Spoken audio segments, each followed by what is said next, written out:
systems go. Clear for liftoff.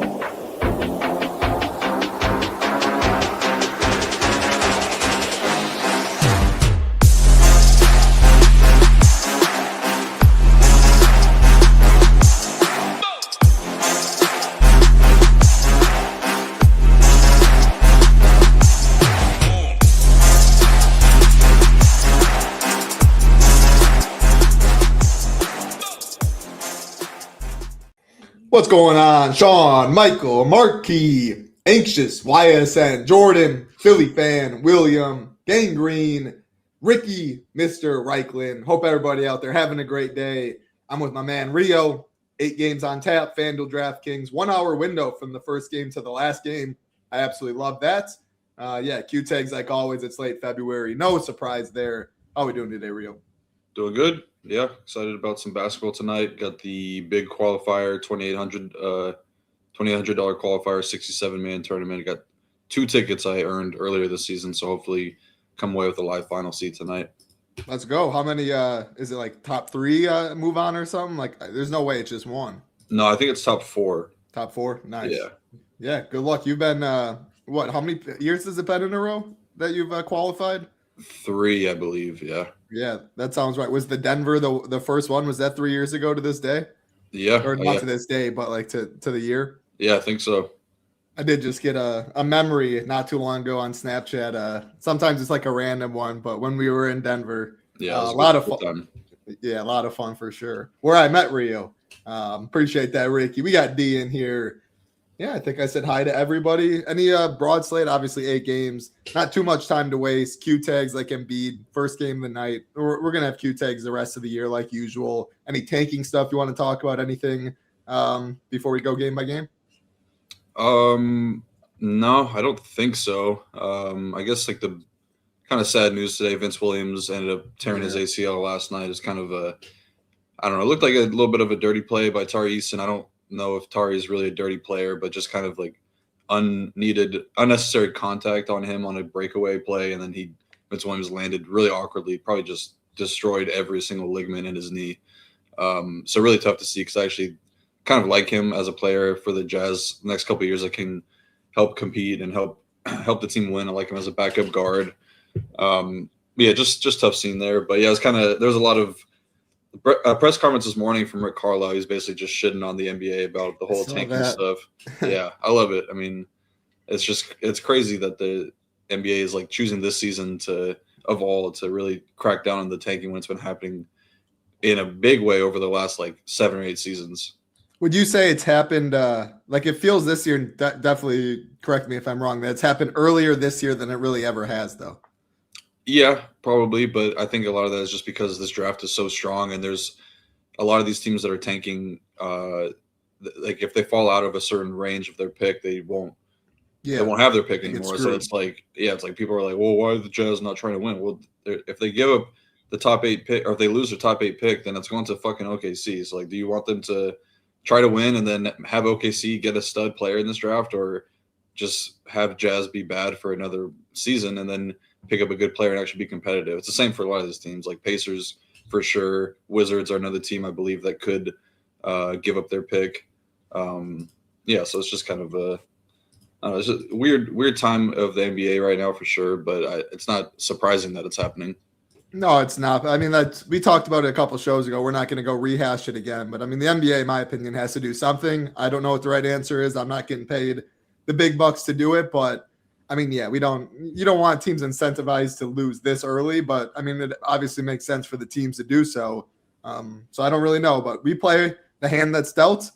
We kind of know the situations when we go through, so we'll talk about taking situations or what it may be. I mean, I'm seeing a couple good games on here, like Cavs Knicks should be awesome. Yesterday, Spurs Pistons. It is this time of year when you do get the right matchup. It's kind of playoff basketball atmosphere, which can be fun, and you can turn on another game, and it's completely opposite. So, I say we're going to go right into it.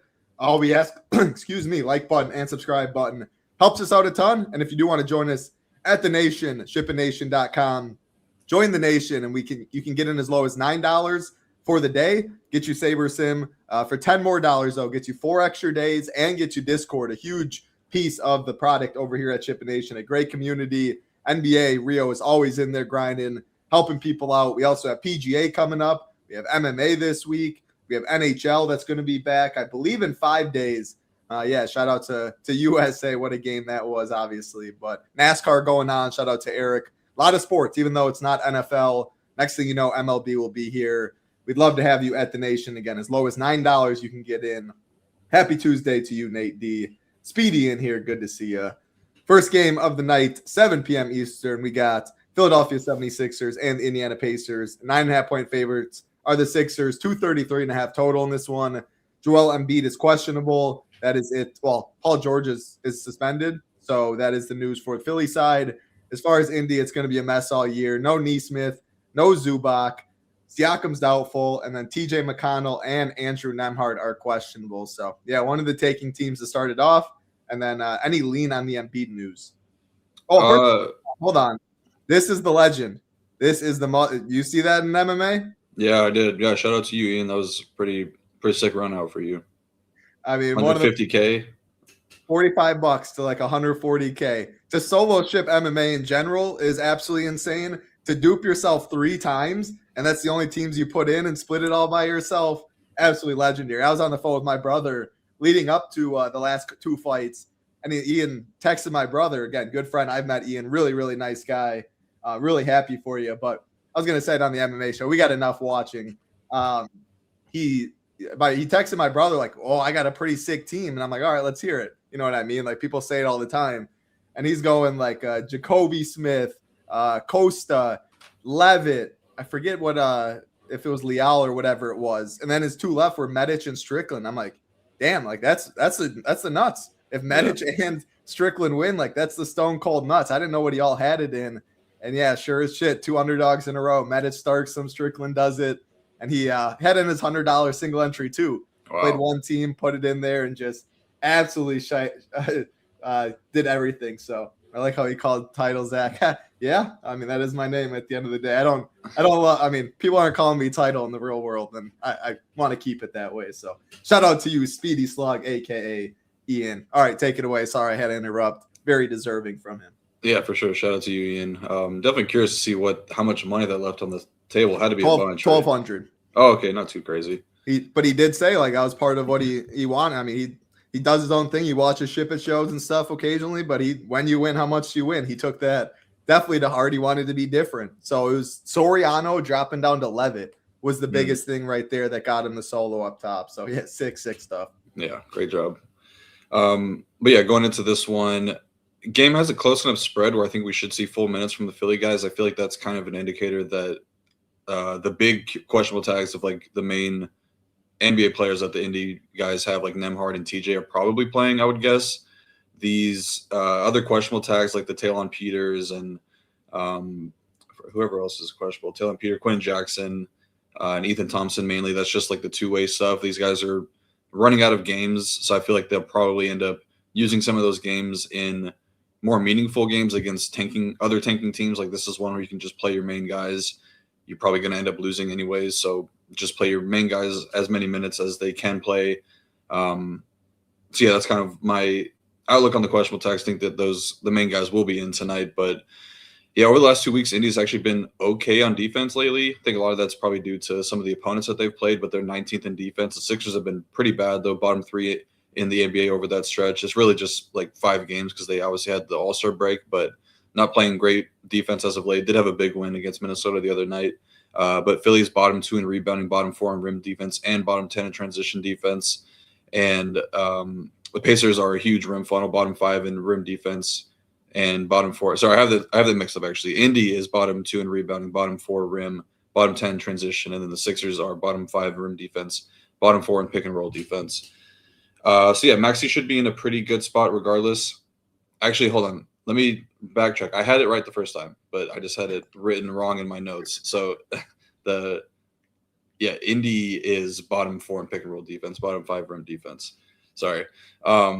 Yeah, Maxey should be in a pretty good spot regardless of Embiid playing or not.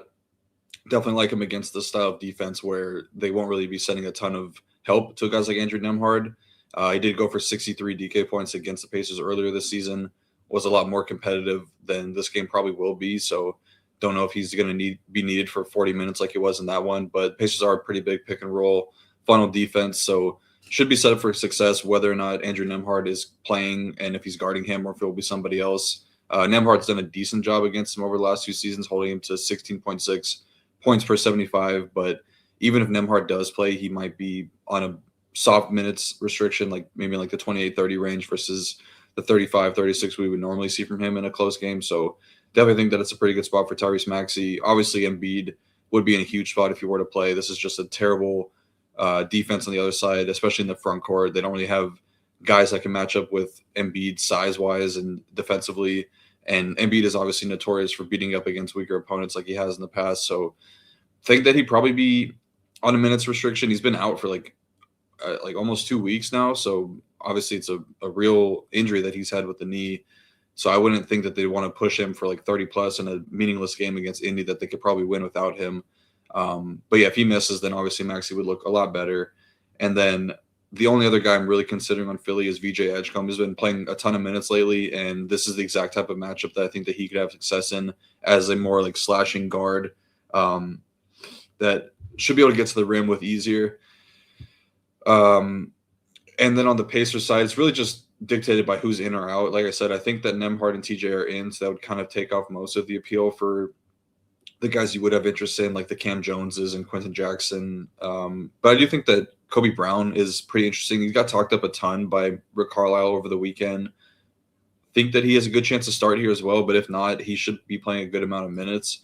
Has been pretty close to putting together some big games. The last time he was out there, only 19 minutes against Dallas, but put up only damn near 27 DK points in that one. He's been kind of in like the 30-minute range most nights. So if he gets back up there, I think that he's got a pretty good shot of paying off his price tag. So he'd probably be a guy I'm looking to for value.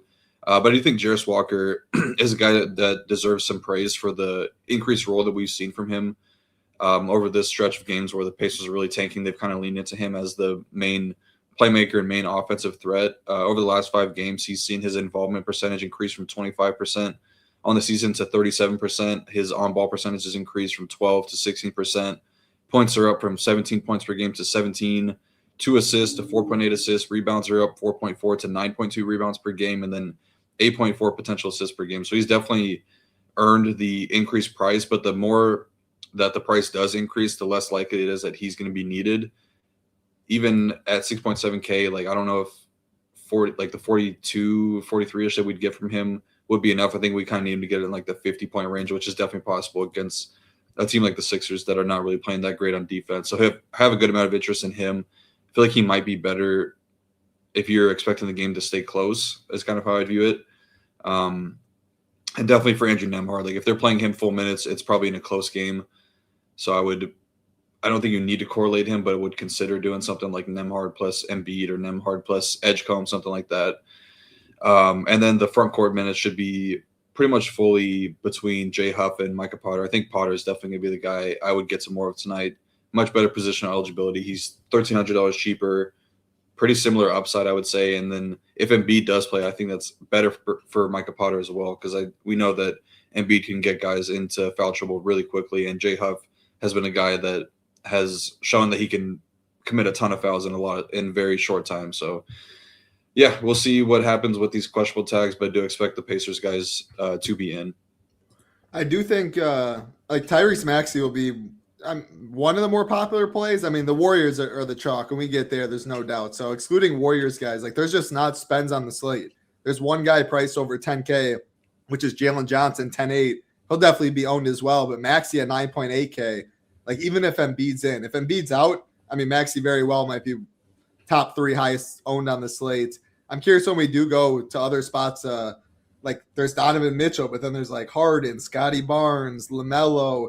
It seems like the pivots are a little tougher. So I do think Maxey, like eating that chalk, makes more sense in this spot than when we talked about last week. I remember when he was pretty chalky. But I do think if Embiid plays, I mean, that's kind of a pivot. Obviously, different positions, similar price tags though. But if you don't play Maxey and you go Embiid, that could definitely be a way to get different. I mean, no one on the Pacers is stopping Embiid if he does play, besides, I mean, if they blow him out in the lack of minutes or that. But I would definitely have some interest in Embiid in tournaments. And yeah, I was looking at the Jarris Walker stuff too.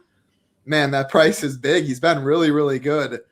Does like some of those games have been without like the Nemhards, the McConnells, and that stuff and that, right? So like if all of them do play, does that bump him down a little bit in terms of his usage? Not really. Some of those games have come with Nemhard. I believe he played in that Dallas game, and he had a pretty solid role there. And then there was another one mixed in there. Might have been Washington game. He only played 22 minutes in that one. So there's been some overlap for sure. But obviously, with those guys out, he would be much, much better. Yeah. I mean, it's a solid game. I don't think it's one of the better games on the slate. I think like if I had either Embiid or Maxey or Edgecombe, and then like at most probably like Walker, Potter, or something like that. Like 3 feels plenty in this game. And if I only had 1, I'd totally be fine with that as well.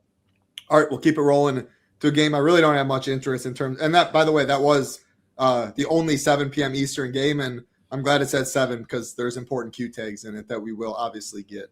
The next game, not my favorite, one of my least favorites for DFS, OKC Thunder, Toronto Raptors, 2.5-point favorites of the Raptors, 215.5 total, which is the lowest, second lowest on the slate. Wait, I think there was 206.5, Boston and the Suns, and they're not even on the slate. So, yeah, this is the lowest total, competitive game. Jakob Poeltl out for Toronto as far as OKC. Chet is questionable as well as Caruso. That is the only injury news there. I mean, yeah, it kind of shows when I sort point per dollar, only one guy above 5X. And nowadays, like 5X late February isn't really even the threshold you need to take down tournaments in terms of ownership. One guy projecting over 5%. That's Hartenstein. No one's playing this game. Do you have any sneaky plays? Yeah, I'm kind of surprised. I mean, I feel like Hartenstein should be a little bit higher owned, but that makes sense just for the slate in general. But obviously, this game does feature the lowest total on the slate, I believe you said. 2 of the better defenses facing off here. Raptors are 8th on the season. They're just 15th in offensive rating, and then OKC is 1st in defense and 4th in offense. Obviously an elite team. I think with the spread being in favor of the Raptors, that might indicate that Chet misses here, because I felt pretty strongly that a team, even this iteration of the OKC roster with Chet and Caruso, if those guys were in, I feel like they win this game pretty easily. Don't really feel that same way with Chet to be out, though. So if Chet misses, that definitely changes a lot of things here. And I don't know if this is more like a maintenance tag. I think they play tomorrow against Houston, so that's a little bit more of an important game. But I'm just really not that big of a believer in Toronto as a competitive team in the East. I don't know exactly what the number is, but I need to look it up. But I feel like they have a pretty bad record against teams with winning records. They're just not really capable of competing with the high-end teams in the NBA. So that's kind of how I would feel like if Chet were to be in. I feel pretty strongly that OKC would win the game, but that spread has me questioning things a little bit. But I'll talk through OKC as if Chet were to be in. They should have most of the edge here on offense. They're 1st in transition defense, 9th in rim defense. The Raptors a little bit worse with their rim offense. That's definitely where OKC can get some points up. For OKC, they are a decently big 3-point funnel, so it sets up as a decent matchup for some of the guys on the Raptors, mainly Emmanuel Quickley, Brandon Ingram, and RJ Barrett. But the OKC offense is pretty balanced. They're going to be looking to get out in transition. Toronto's been pretty good at slowing games down and keeping things in the half court, but still think OKC should be able to put up points there. It's a pretty decent matchup for Chet and Hartenstein as 2 of the main guys that will be scoring around the basket. The Raptors are pretty vulnerable down low, and even with Poeltl out, I think that they're pretty bad. Close spread would mean that if Chet does play, you're probably getting more minutes than you would normally get from him. And some of the games we've seen in like the 26-minute range, close game, probably getting like 32 to 34. He's at 1.16 fantasy points per minute with Jalen Williams and Shea off the court this season. But it's actually Hartenstein that leads the team in per minute numbers at 1.32, which makes him a really, really strong option at his price tag. He also has triple-double upside. He has a 40% assist percentage and 18% rebounding rate. Just really, really strong numbers for Hartenstein. The downside is that he's not playing a ton of minutes here. 25 might be enough for him, and I do think the matchup is pretty good. But he would be a much stronger option, especially if Chet were to miss this game. And then if Chet does miss, it's going to be one of Jalen Williams or Kenrich Williams sliding into the starting lineup, depending on who they like for the Scotty Barnes matchup a little bit more. I feel like Kenrich Williams might match up a little bit better there, but we'll see what they do. Maybe they go weird and go with like Aaron Wiggins I don't think that the OKC guys are much in play outside of the Chet and Hartenstein guys. I think Isaiah Joe is okay, though. He's been playing great as of late, shooting 55% from three-point range over his last 6 games. Raptors are somewhat vulnerable at times around the three-point line, so okay spot for him, but his price is pretty high up there. I'm not really banking on another 5-steal first-quarter performance from Isaiah Joe, so don't have a ton of interest there, but I think he's okay. As for the Raptors, though, kind of in agreement. I think that they should be low-owned. All these guys are priced appropriately. I think Quickly and RJ Barrett are probably the best from a matchup standpoint, but Ingram and Barnes definitely have the most upside. I would like Barnes a lot more if Chet were to miss, though. That would definitely match him up with some weaker defenders in the second unit. So I think Barnes has got to keep an eye on if Chet does miss this game. Yeah, I mean, man, even like center's still pretty loaded on this slate. Like if you do go Hartenstein, so you don't think that 11% holds true? You think it'll be closer to like 17, 18 or something like that? Obviously, if Chet misses, we're talking that it probably elevates, but assuming Chet's in. No, I think that feels fair. All right. Yeah, I mean, a lot of people will go like cheap at center. We're going to get to some so even going 6.1K Hartenstein, and we talked about Embiid last game, like you're kind of flipping the bill, getting different that way. You like the OKC side a little more than me, but you are definitely the expert. I like this next game quite a bit. Dallas, both sides, the Dallas Mavericks and the Brooklyn Nets. 1.5 point favorites of the Mavs, 226.5 total. And this one on the Dallas side, no Cooper Flag. Daniel Gafford is questionable. On the Brooklyn side, I'm seeing no injuries at all. K-Mid, shout out Jordan. I know a Milwaukee guy there. Man, he's posting some pretty good usage numbers. He obviously shot the ball very efficiently last game. Absolutely smashed. Only 5K. The Warriors, when we get to them, they're very cheap / in the mid-tier. But Middleton's still getting ownership. I think Bagley, we just talked about center, is interesting, especially if Gafford misses. That ownership will skyrocket. I like PJ Washington a ton. I mean, no Cooper Flag opens up a lot for this offense. And then, yeah, as a somewhat contrarian spend, I'm not sure I necessarily believe 5%. Maybe that's the case. But if this game's close, like Michael Porter Jr. down below, looks very interesting to me. Only 1.5 point favorites. Again, in this game are the Mavs. Total's not great, but yeah, competitiveness means a little more. And yeah, I think this is a game I want to get to a little bit. What about you? Yeah, for sure. I think it's hard not to like the Dallas side in particular with no Cooper Flag and all the guys that they traded away at the deadline. So a lot of opportunity for the guys that you mentioned, Najee Marshall, PJ Washington, Chris Middleton are the 3 guys I think that stand out the most here. And it's a great matchup. Both these teams are pretty bad at rim defense. Brooklyn is the 2nd worst rim defense in the league. Dallas is 8th worst. Neither team gives up a ton of 3-pointers. So somewhat of a negative matchup for Michael Porter Jr., but I'll get to him when we get to the Nets stuff. But yeah, the pricing looks really, really strong for these Dallas guys. I think all of those 3 that I mentioned, PJ, Middleton, and Najee, are very strong plays. It's going to be tough to play PJ and Middleton together because they're both only power forward eligible.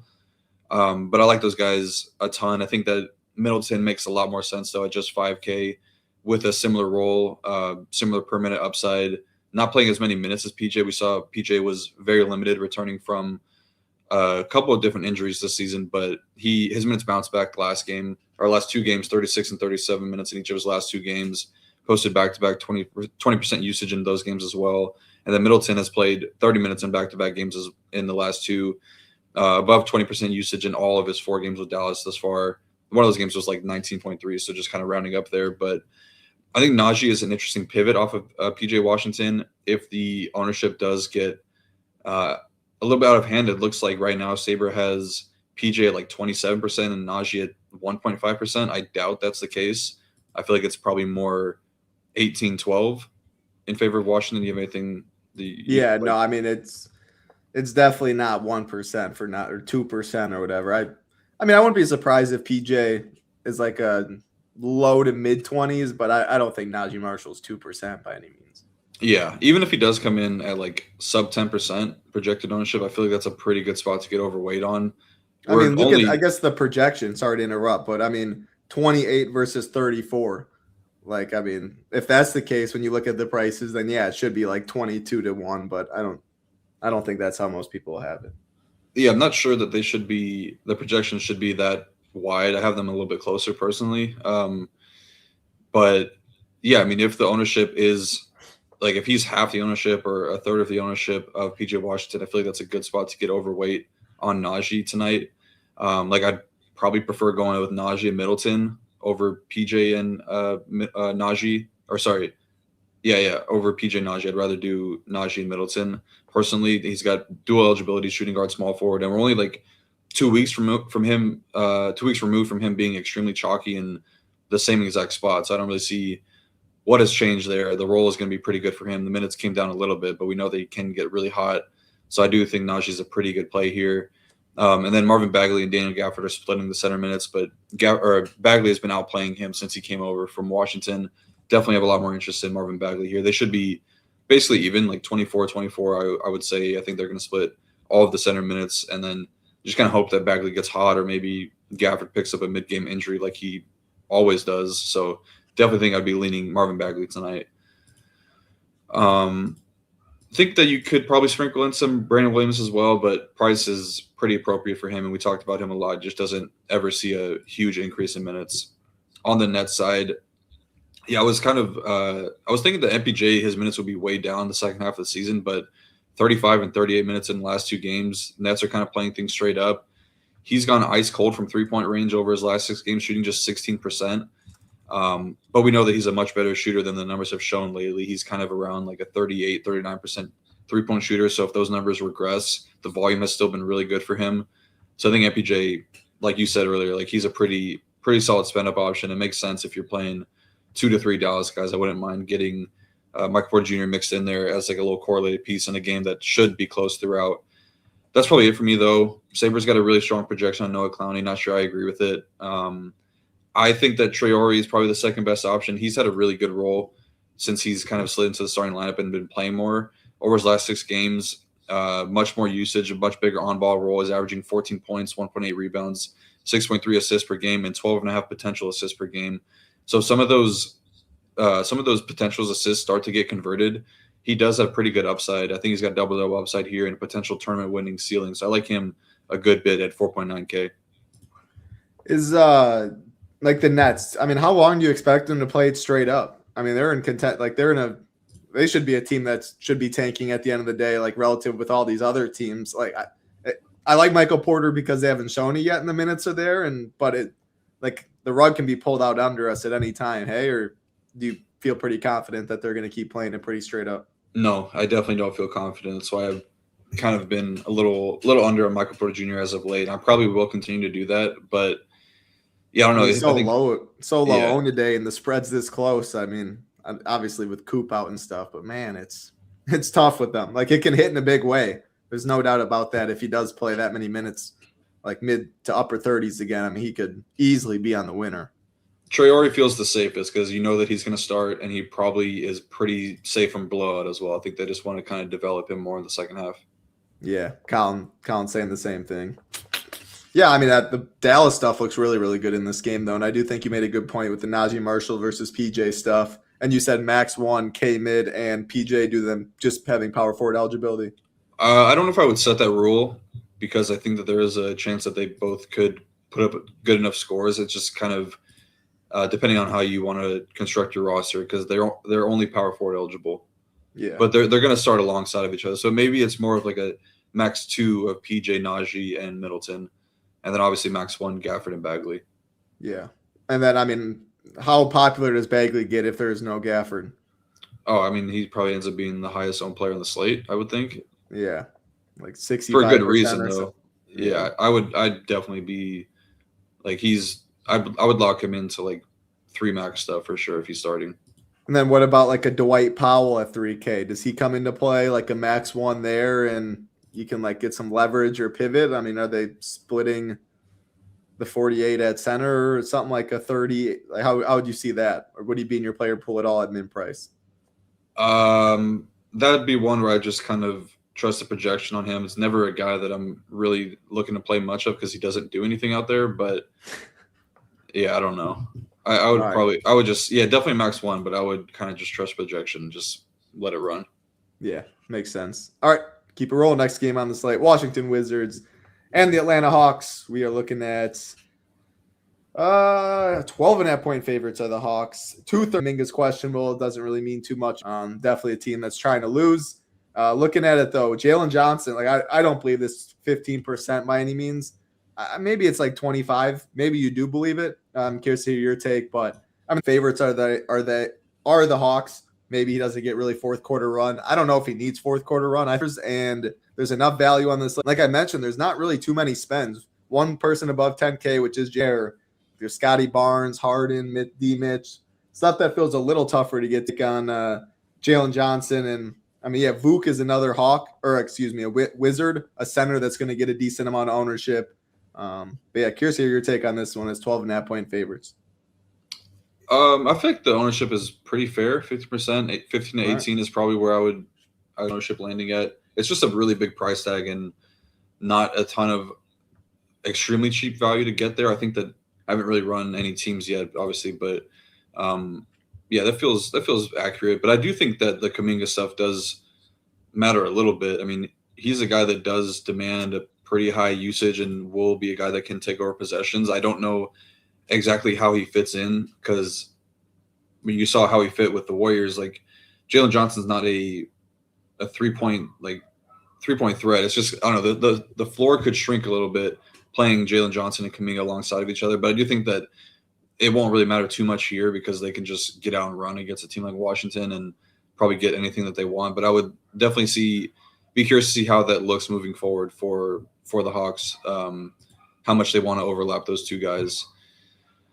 Yeah, Leaky Black did just sign a 10-day. I'm not sure. They'll probably get him out there for a little bit, but not sure that it matters too much.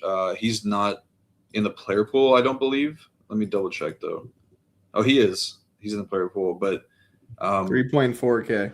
No projection or anything right now. Yeah, he's not somebody you want to play. I remember him from North Carolina, and even he played a little bit with Charlotte Hornets. He's just a defensive guy. Like he doesn't have really much of an offensive game, so I wouldn't be playing him. But yeah, obviously this is a really, really strong matchup for the Atlanta Hawks, favored by 13 points at home. Biggest blow potential on the slate. But we've seen the Hawks really let some lesser teams hang around at times and just really put up some really bad performances. Like I think it's just a matter of how much effort they're giving on defense that night. If they're able to blow this team out or let them hang around. But I do think there's an outside shot that we do get full minutes from the Hawks guys tonight. So love that perspective for some of these guys. Obviously, Wizards are towards the bottom of pretty much every category of defense. Don't really need to go into that too much, but Atlanta is bottom 3 in rim defense and a below average rebounding team. So a little bit of upside for some of the front court guys in Washington, but nobody above 5K is in play for me on Washington tonight. Even Vukcevic, I would kind of add to that grouping at 5K just because he's not playing enough minutes. He's been elite as a per minute producer. I just can't play him with a ton of confidence tonight, knowing that the minutes are going to be way down. Like I know that Marvin Bagley is going to be playing mid 25 minutes and he's cheaper than him. So I probably just side there. Like I even think that Anthony Gill might even be a slightly better option at 4.5K because his minutes are much, much better than Vukcevic is. So that's kind of my thoughts there. But I think you can make a case for Koulibaly. He's been playing into blowout at times. And maybe they just want to see more from him in this matchup against Jalen Johnson. But the guy that I have the most interest in is Alondas Williams, and he's coming with some ownership, but he's playing a lot right now, 28-plus minutes in each of his last 3 games. Shown to be a guy that can fill up the stat sheet with a double-double against Indy and then 3 or more assists in each of his 3 games with the Wizards. I think people might be chasing it a little bit because he does have that 50 DK point outing in his game log. But the usage has not been that great for him so far with the Wizards. It's just a matter of whether or not he's going to be rebounding and maybe getting mixed in as some playmaking stats as well. But I do think that he's for sure in play at 4.3K. And then I would say the same for Sharif Cooper at 4.2K. Playing more minutes, should play in a blowout. So those two guys are probably the two I would be getting around or over the field on. Was there someone out in that indie game? I mean, his usage spiked to 21%. I mean, obviously, he was 9 for 11. Like, he was efficient making shots, so that has something to do with it. But was anyone out, or was it just the normal squad? Pretty sure it was pretty much what they have right now. Yeah, they started with Champagny, Trey Johnson, Carrington, Koulibaly, and Vukcevic. So same situation. They even played, I think that's 11 guys. 1, 2, 3, 4, 5, 6, 7. He was just good, Yeah, so 11. they kept feeding the hot hand a little bit. And I mean, when you go 9 for 11, I guess it's hard to have a bad game. Yep. I mean, he closed the last 16 minutes of the game too. So Looks like Saber's way low on his minutes at like 23. yeah, I would probably say he's closer to like 26 to 28 tonight.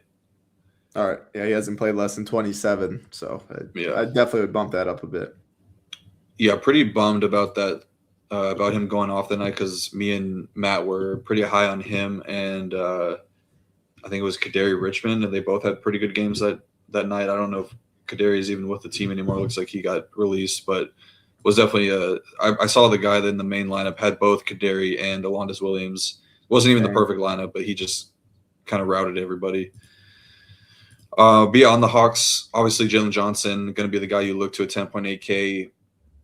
Think that there are some holes to poke in his upside though. Koulibaly has done a really good job over against Jalen Johnson over the last few seasons. I don't know how much I want to read into this, but he's averaging just 2 points per 75 possessions in 75 possessions in their head-to-head matchups over the last couple seasons. That's really, really bad. And I was looking at some of the clips. More so, he was just missing his shots, but he was defending him really well. So not sure I'm going to read into that too much. He did go for 71 against the Wizards earlier this season. This is the exact type of matchup that I love playing Jalen Johnson in, those up-tempo games against teams with weak transition defense and weak rim defense, which is exactly what we have here against Washington. So really, really fine with Jalen Johnson here. And then do think Okongwu, Dyson, and CJ are definitely in play here. I think Dyson is the guy I'm looking to, and that feels tough to say because he just can do sometimes nothing on offense, but against a team like the Wizards who are very young and going to be really turnover prone, wouldn't be surprised to see this be the game where we get like 4 to 6 steals from him. A lot of easy buckets in transition, easy points around the basket. And he's been pretty close to some big games lately. I think he had a double-double last time out with rebounds and fell a couple shy of the triple-double with the assist. He had 10 rebounds, 8 assists, only 7 points in that game. So needed a couple more things to fall his way to really get there. But do think that this is a good spot for Dyson to reach a ceiling. And then I think CJ, now that it looks like he's going to be starting moving forward. He started over Reece last game. So probably, I mean, the minutes can be really strong for him. This is a team that's kind of looking to make some moves in the standings. So I think that he gives them the best chance to win. So totally fine with multiple of these Atlanta Hawks guys, but it's going to be tough to play Jalen with anybody else really because you're eating up a ton of salary and probably limiting upside a little bit. Did I hear that right? You said Reece? Yeah.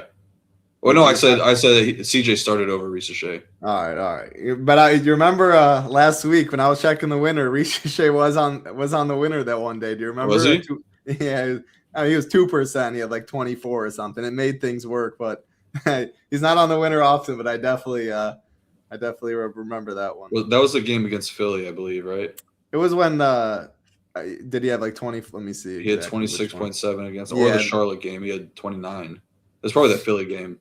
I think it probably was. Saber was really hot on him. He was like the top point per dollar, and you're like, I'm never playing Reece, which you make a lot more money not playing him than you do. But I actually did end up playing more with him that night because I think that might have been like a 4 or 3 game slate, and it was the Sixers and Hawks game that was just kind of out projecting every game on the slate. So I was like, I need at least 3 to 4 of this game, and he ended up being him and Jalen were the guys that ended up in a lot of my lineups.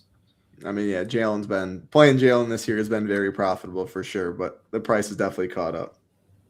All right, we'll keep it rolling to definitely, in my opinion, the best real-life game on the slate. Excited for this one. New York Knicks and the Cleveland Cavaliers, 4.5-point favorites of the Cavs, 231.5 total in this one. No injuries on the Knicks to note. No injuries on the Cavs to note. Yeah, this feels like a playoff basketball atmosphere. 2 great teams, but that doesn't always translate for DFS. Like now that James Harden's in town, I'm definitely team Donovan Mitchell over James Harden in terms of DFS. The usage has been much better. I think the ceiling is much higher. Really curious to hear your take on the D Mitch stuff. And yeah, I mean, for the Knicks, Brunson's price is lower than you usually expect. Towns' price is lower than you usually expect. I don't know necessarily if I believe the ownership on Cat. But yeah, I mean, it's a great real life game. In terms of DFS, though, what are you seeing? Yeah, I pretty much agree with everything you said. I do worry that the game could be a little bit just more exciting for real life than it would be for DFS. But I mean, if there were a game that stands out above the rest in terms of star power, it's for sure this one. You have two studs on each side, Brunson and Cat, and then Donovan Mitchell and James Harden, obviously, and then the secondary guys for each team are pretty solid. Like OG, Hart, McHale are all interesting to me. And then don't really think that Mobley is too much in play, but I think you could make the case for Jared Allen for sure because he's just been so good playing alongside James Harden just because James Harden is known to unlock some of these centers. But yeah, as for how these teams match up, the Cavs are 4-1 over their last 5 games with James Harden. They've posted 122 offensive rating, which is second in the NBA over that stretch of games. 110.7 defensive rating, which is top 10. So really, really strong numbers for them. And then the Knicks are 12th in defense, 3rd in offense on the year, but 7-3 this month. So both these teams are playing really, really good basketball. So definitely excited from this game from a viewer's standpoint. I'll definitely have my eyes on this one. But yeah, I think that it does have fantasy appeal just for the simple fact that these are two high-powered offenses and two teams with studs that we can pay it for that are pretty fairly priced.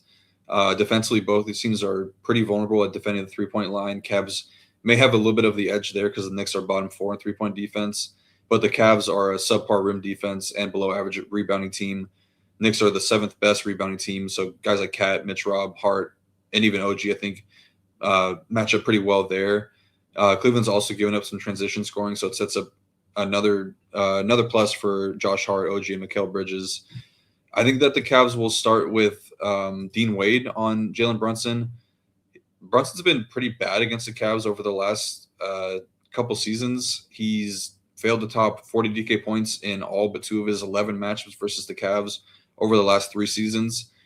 I think I might be looking to Cat a little bit more as an option here tonight just because he's cheaper and has been rebounding the ball really well. But even he has not done great against the Cavs either as a member of the Knicks. He's averaging just 37 DK points per game.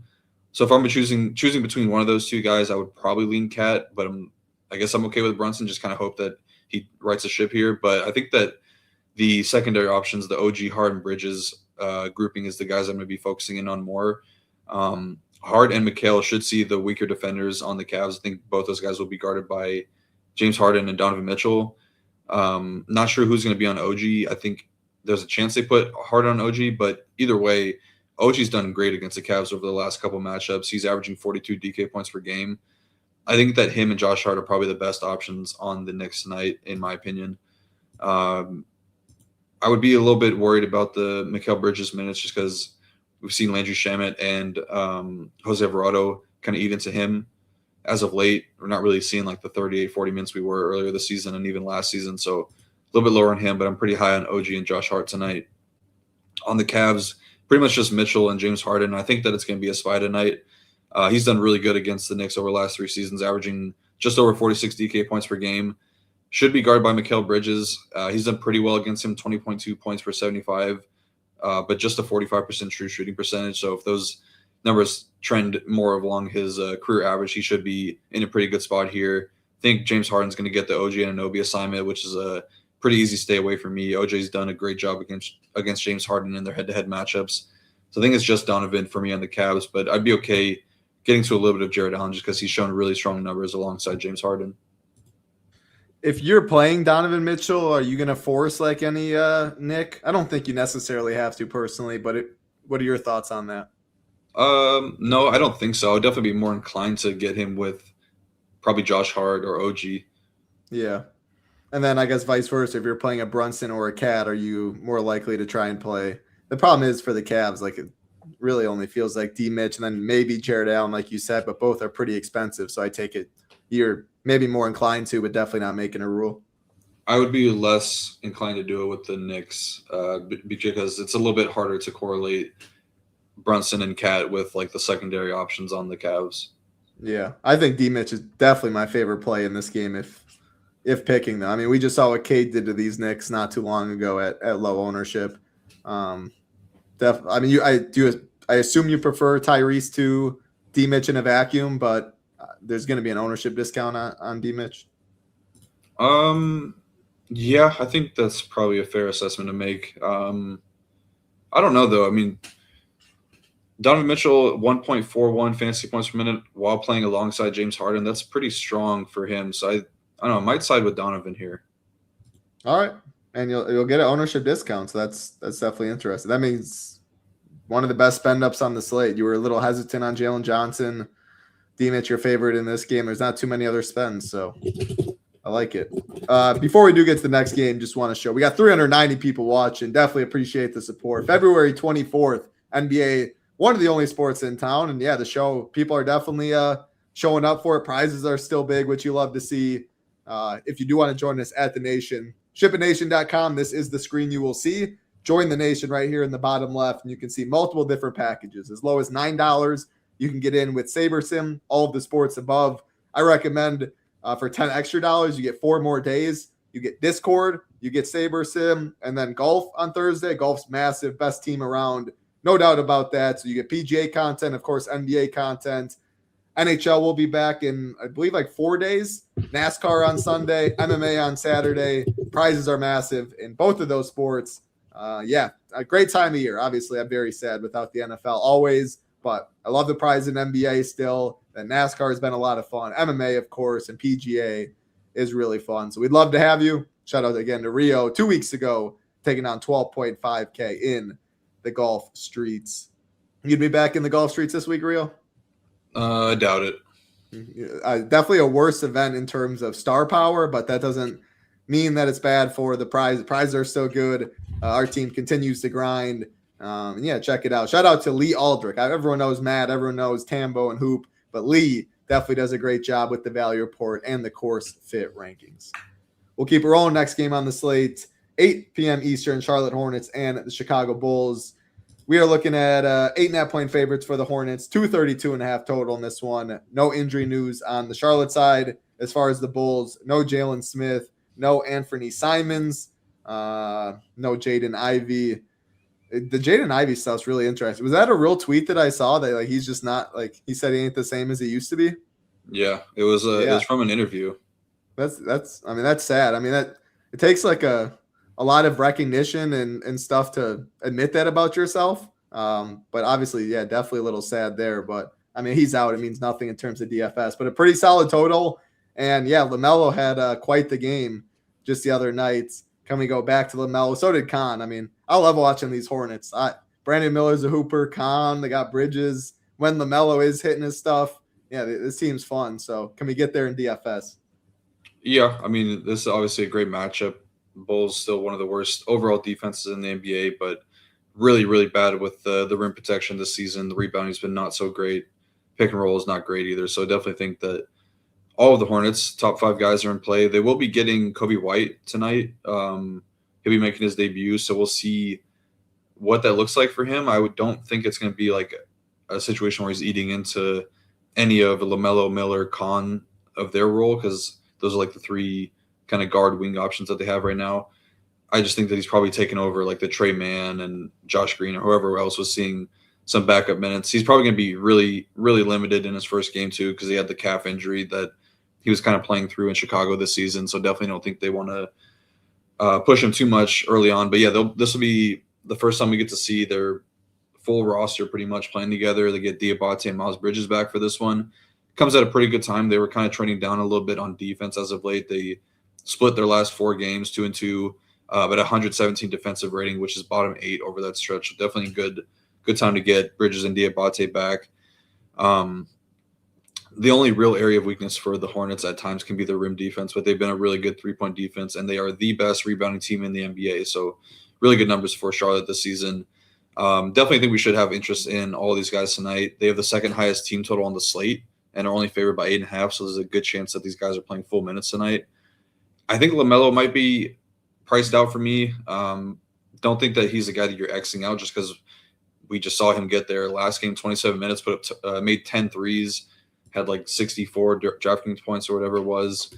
So definitely think that he's a guy you should keep in your player pool, but I'd be lower on him and higher on Brandon Miller of the guys that I'm spending up for on the Hornets. Just think he's the better option from a minute standpoint, and probably the matchup is a little bit better for him as well.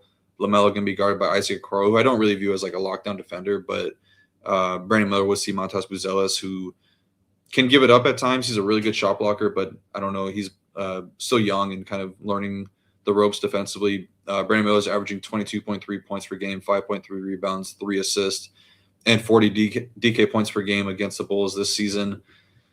So definitely think that I like him a little bit more than LaMelo tonight. Do think Khan is also in play at 7.4K, just playing great. I also think that if you can get a bet down on him to win Rookie of the Year, it's got to be pretty solid, because I don't know when Cooper Flag is going to return, to what degree of minutes he's going to be playing when he does return. And the Mavericks they're playing to lose. Hornets are playing to make the playoffs. I just feel like Khan's got the edge there, but the odds do favor Cooper Flag. But plus 270, man. I remember we were talking, I don't know, a week or 2 weeks in, he was plus 1,500. Yeah. Coops minus 400, man. Yeah, I don't. Do you have any thoughts there? I mean, Flag's gonna be out for a while. Yeah, I mean, what you said makes a ton of sense. Plus 270 still looks like some value. It's going MVP down every day. Yeah, the MVP. I saw someone made a good. Do you remember what that guy had the tweet that blew up about Cade Cunningham and stuff? Do you remember what books had Cade at before that tweet? I assume it had to have gone the other direction. All I know is that he was at like plus 500-ish yesterday. Still plus 500 today. Yeah. But I know the tweet was earlier, so I don't know if like earlier in the day yesterday or the day before. I can't remember. But I have a feeling it had to have moved. I mean, it got so much traction and so many people talked about how good of a case it was. So yeah. I don't know what it was before. I was listening to a lot of stuff about the MVP race, like the Win Horse podcast and some of these other, like the Ringer podcast, and the Ringer guys, they seem to think that Cade is not really an MVP candidate. They said that he's like not a top 12 player in the NBA, which was insane to me. I was trying to think of like who I'm ranking above him, and I got to like 5 guys.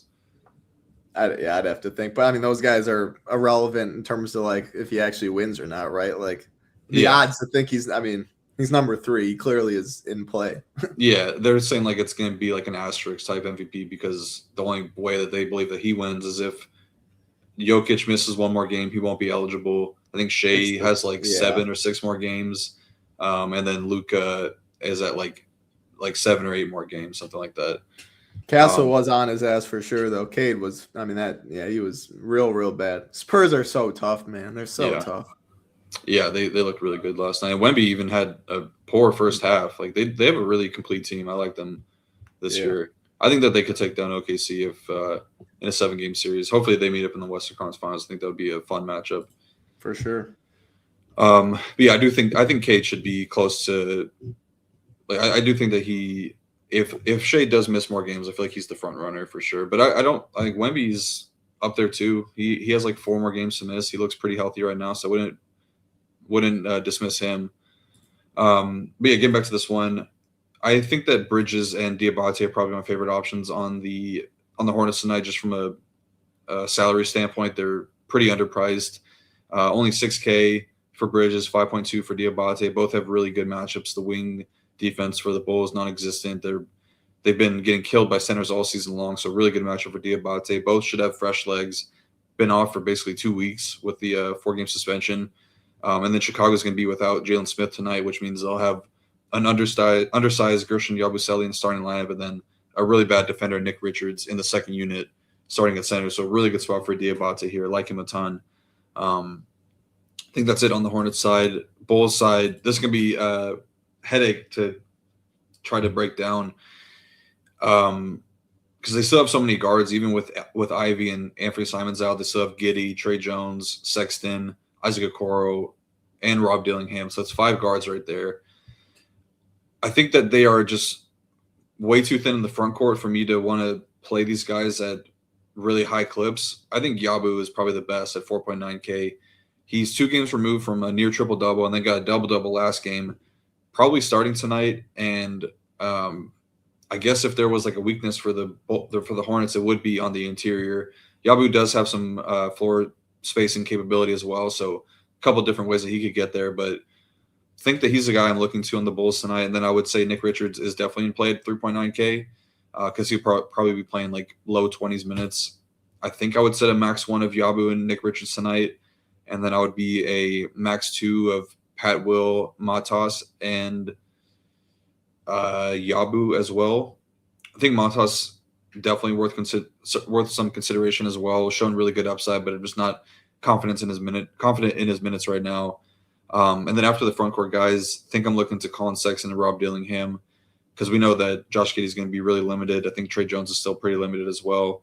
Sexton, the minutes were really bad lately, but then with Simons out, he's probably going to be ticked back up. And then Dillingham's been getting talked up a little bit by Billy Donovan. I think they want to get a longer look at him. Should be in like the low 20s, and he's only 3.8K. So I think that Dillingham is probably the second best option on the Bulls tonight. I need to hear your thoughts on the Bulls though, because this is really tough to break down. It's definitely tough, but at the prices, like it feels like having a Bull in a lot of lineups is good. Now we're going to get to these Warriors that are also really cheap, but I think we're going to be a decent bit higher owned. But it feels like, yeah, at these prices that, I mean, it's not hard for at least one of them to get there. Richard seems really strong, but he is just center eligible. Dillingham would probably be my favorite. What did you say about Matas? Just the minutes range is really wide.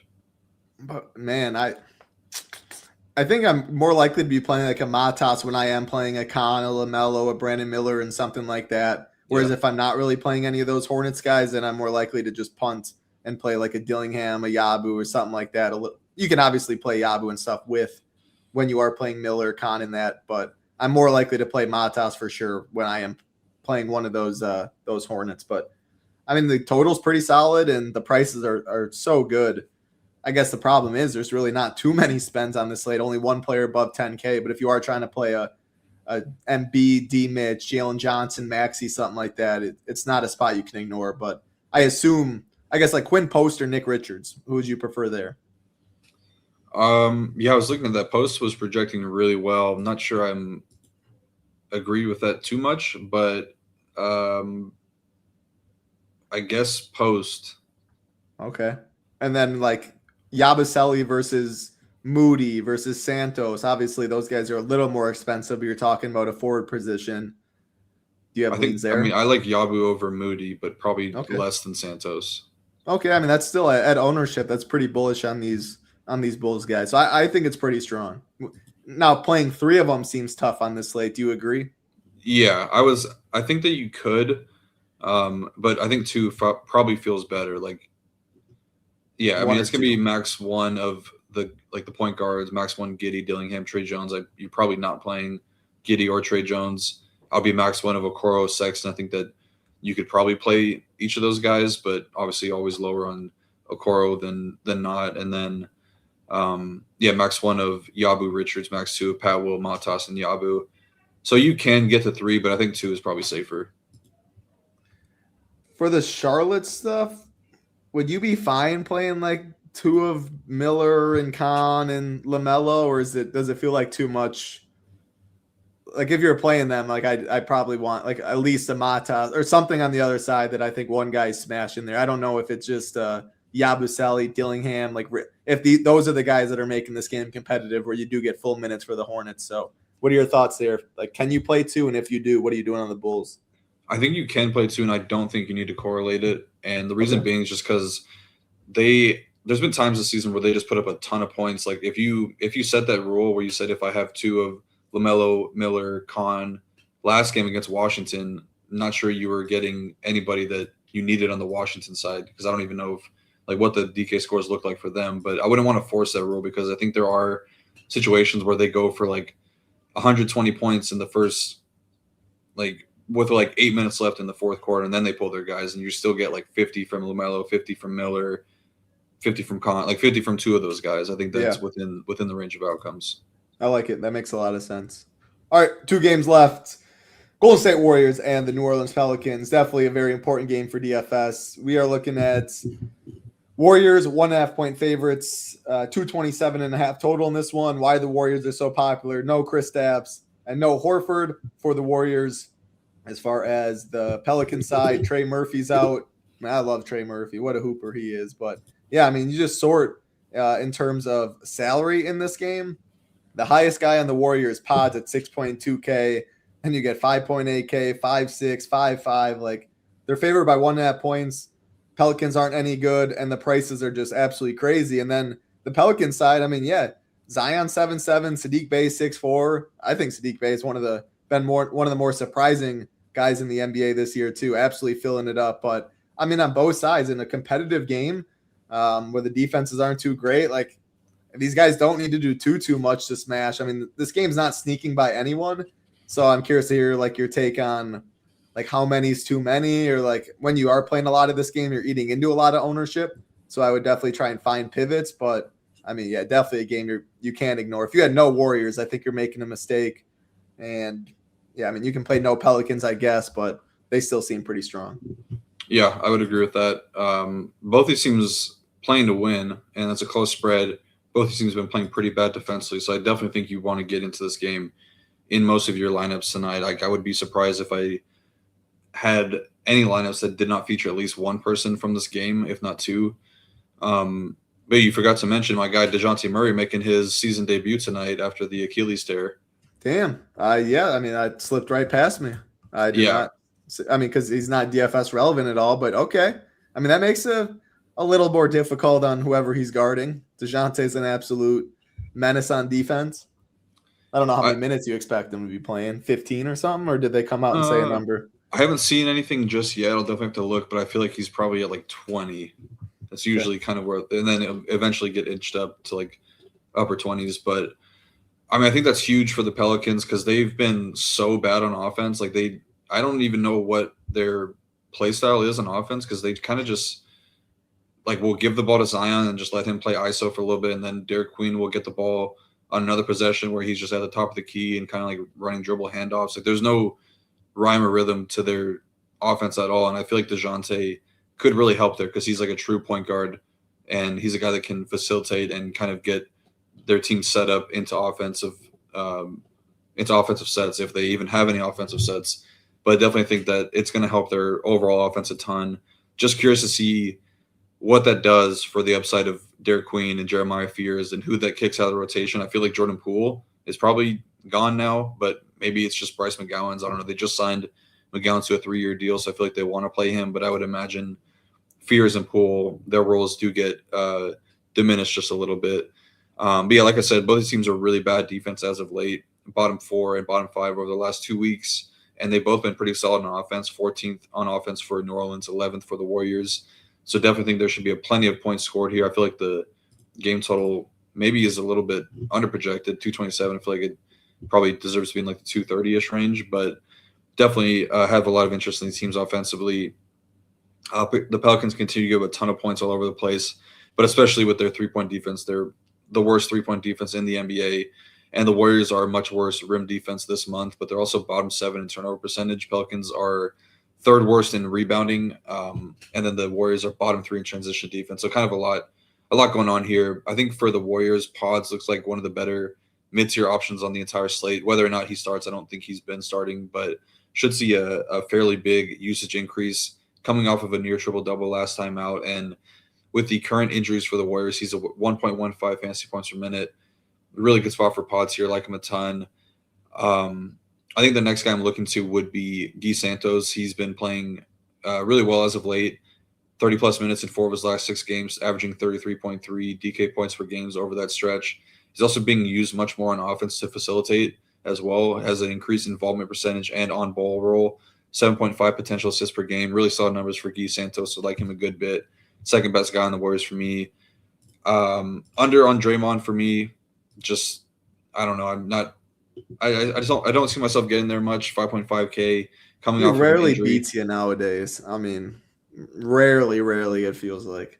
Yeah, I mean, he got 30 minutes against the Spurs, did really well. Next game gets injured, and then the game after that is scratched, I believe, like right after tip. So just like 30 minutes is the most his body can handle at this point. He's just old and kind of beat up. So I just don't really think I need to go there at ownership. Would much rather just play Guy Santos for $100 more. Would much rather play Moses Moody for $100 less at 5.4K. Do feel like Moody's range is a little bit wider though, but he has a really, really appealing minute ceiling for sure. Don't really know what to make of the Pat Spencer stuff with Melton back. 5.8K for Melton seems like a little bit too much as well. But I do think Quinn Poe's pretty good at 3.8K. He should be – not sure what the minutes look like for him. I think it's probably like 20 to 22 would be the range I have him at. But yeah, he's okay there. And then on the Pelicans, excuse me, Do have interest in Zion. Zion and DeJounte Murray played 108 minutes alongside of each other last season, and the results were really, really strong for Zion. He averaged 23.8 points per game, 7.8 rebounds, 5.2 assists, 46.2 DK points per game, and 1.65 fantasy points per minute. He's been a lot worse as a per minute producer this season, like the worst that he's been pretty much since he's come into the NBA. But I do like this matchup for him with the Warriors trending down defensively around the basket. And he kind of there's been times where he's been really close to putting a full game together. Last game was one of those games, 21 points. He's been getting to the line a ton, but 8 assists, 6 rebounds. I just really think that the DeJounte Murray stepping into the point guard role is really going to help this offense. So I feel like Zion is in a pretty good spot here at 7.7K. Pretty easy to stack him up with 1 or 2 Warriors pieces as well. I don't know who it's going to be that's guarding him, but I would be a little bit worried if it's Guy Santos from a foul risk standpoint, because Zion's just going to be barreling to the basket pretty much every time he touches the ball. After him, I do agree with you on Bey. He's been really, really strong this season. I think his role is going to be pretty much unchanged, kind of the filling in a little bit as the Trey Murphy guy, as like the floor stretcher, and can do a little bit dribbling as well. So I think that he's pretty solid at 6.4K. Don't think I'm too into Queen right now. Just the minutes range is too wide, and it's just if he's not showing any effort on defense, he's going to get yanked. And I think Draymond, as long as they're matched up against each other, I think Draymond's going to be able to kind of shut him down. So a little bit off of Queen. Herb Jones fine. It's 4.7K, but that's probably it. I think that I want to wait to see what the role looks like for Fears, Murray, and Poole in particular.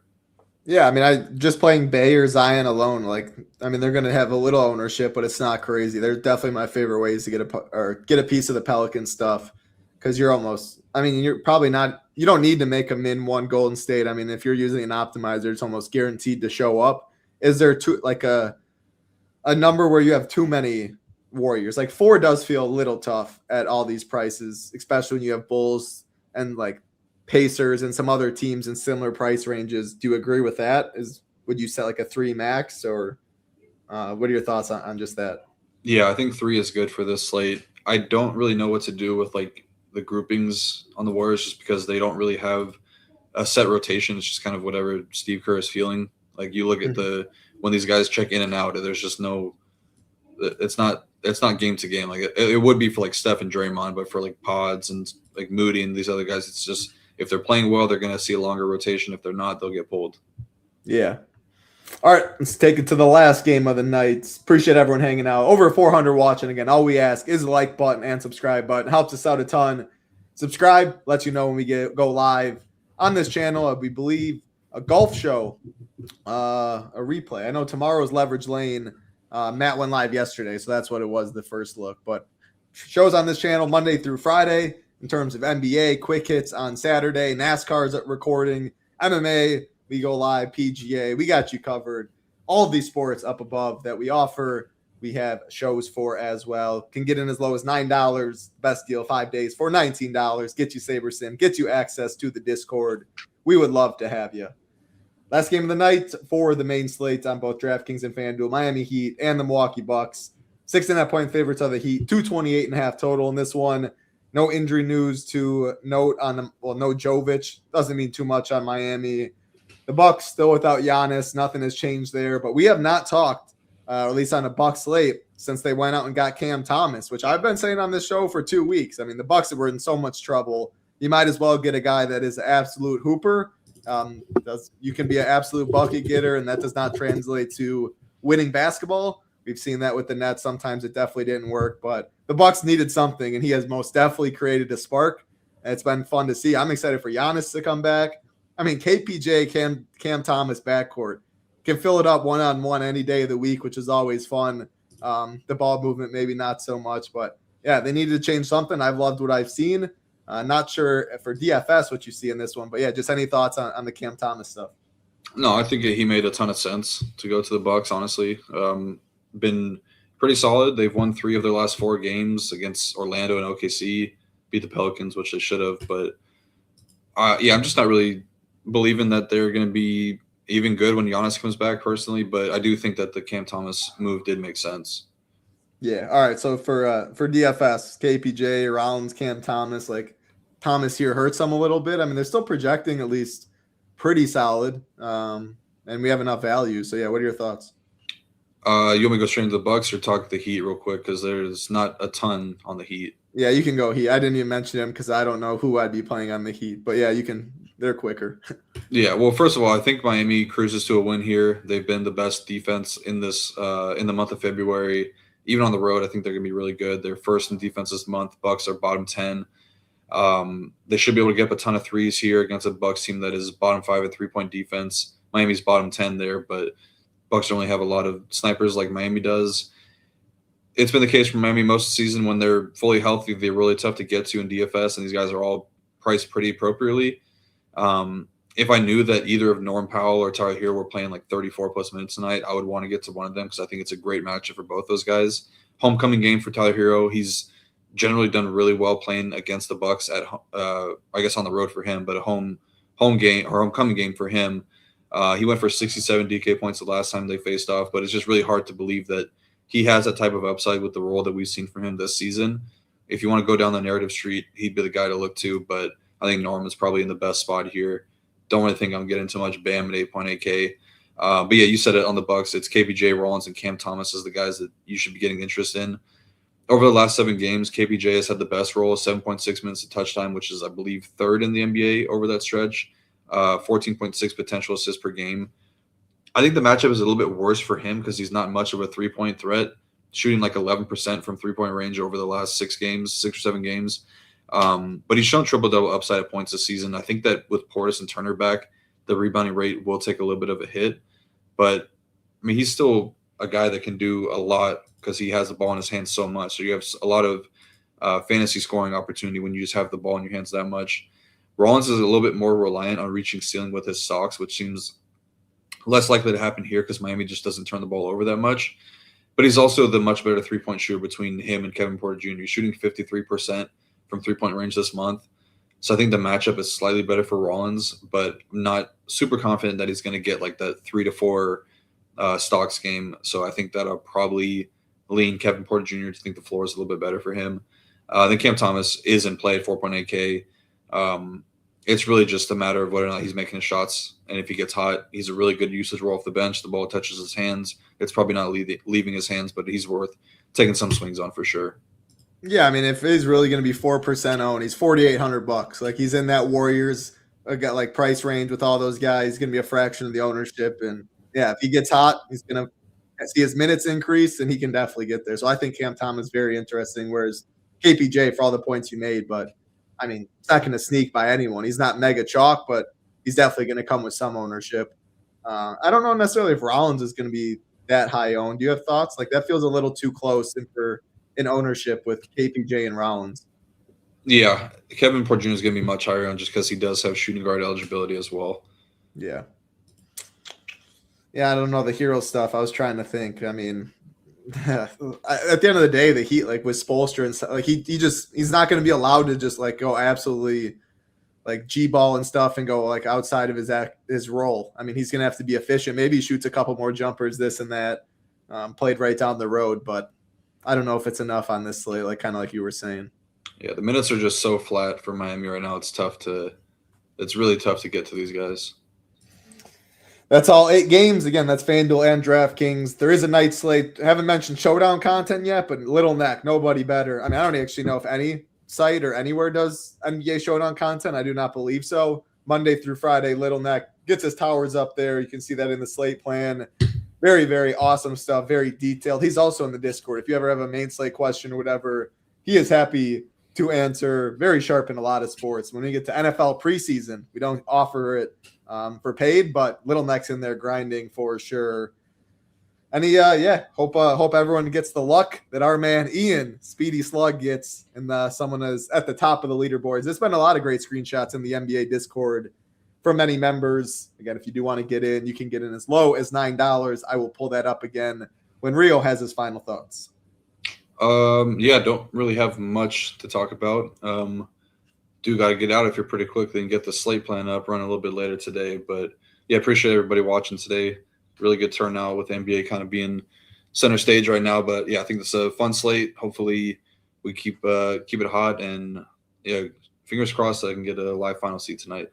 Yeah, good luck to you for sure. And I didn't mention, I don't know, I meant to multiple times, but I love it. Loving the hat. Very, very smooth over there. But yeah, again, if you want to join us, you want NBA, you want Rio Slate plan, you want Little Neck's Slate plan for the showdown. Matt Ballman, a high stakes player, very sharp as well. He's in the Discord. My cash report, everything you need. DVP rankings last 2 weeks and month. Head over to shippination.com. $9 for the day with SaberSim. $10 more gets you 5 days, SaberSim and Discord. If you know you do want all access, you want to be with us, you can see the monthly, the annual deals. If you know it's just NBA, you can also find us there as well. Single sport NBA, monthly, $29. Good stuff, Rio. We will see everybody in the Discord. Good luck tonight. Be safe. For Rio, I'm Title Town. Peace.